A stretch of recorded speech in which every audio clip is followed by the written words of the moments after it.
டே 26 school backpack video பார்க்கலாமா? ஆக்சுவலாக Monday ஆச்சுனாலே ஒரு பயம் வந்துடுங்க. காலங்காத்தால எந்திரிச்சோடனே சக்கரத்தை கட்டிக்கிட்டு ஓடணும், டக்கு டக்குன்னு மார்னிங் டிஃபன் பண்ணணும், மதியத்துக்கு லஞ்ச் பண்ணணும், அதுக்கப்புறமா வீடெல்லாம் க்ளீன் பண்ணிவிட்டு ஆஃபீஸ் வேலையில் உட்காரணும். இதை நினச்சாலே அப்படியே படப்படன்னு தான் இருந்துச்சு. ஆனாலும் ஓகே, நம்ம ஃபஸ்ட்டு ப்ரியாரிட்டி முடிப்போம்னு சொல்லிட்டு டிஃபன் பண்ண வந்தாச்சு.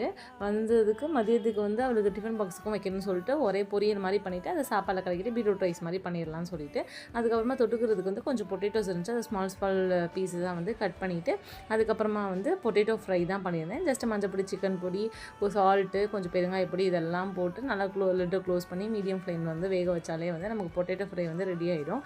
இதுதான் பாப்பாவுக்கு பீட்ரூட் ரைஸாகவும் பொட்டேட்டோ ஃப்ரையாகவும் வச்சாச்சு. வச்சதுக்கப்புறமா ஹஸ்பண்டுக்கு ரெடி பண்ணணும். ஸோ அவருக்கு மீன் கொஞ்சம் இது இருந்துச்சு, நேற்று வச்சு மீன் குழம்பு இருந்துச்சு. ஸோ அது மார்னிங் சாப்பிட்டாங்க. மதியத்துக்கு மோர் குழம்பு மாதிரி பண்ணிடலான்னு சொல்லிட்டு டக்குன்னு அது ஈஸியானது, சிம்பிளானது. ஸோ மோர் அடிச்சுட்டு தேங்காய் அரைச்சி நம்ம வேக வச்சதில் அப்படியே நம்ம ஊற்றிட்டு இறக்கிட்டோன்னா நமக்கு மோர் குழம்பு ரெடி ஆகிடும். பாப்பாவுக்கு ஃப்ரூட்ஸ் எதுவுமே இல்லை, கொஞ்சம் நட்ஸ் மட்டும் இருந்துச்சு. அதை மட்டும் வச்சுட்டு அதுக்கப்புறமா மண்டே ஜஸ்ட் ரீகேப், ஸ்கூலில் சொல்ல வேண்டியதெல்லாம் கொஞ்சம் ரீகேப் பண்ண வேண்டியதாக இருந்துச்சு.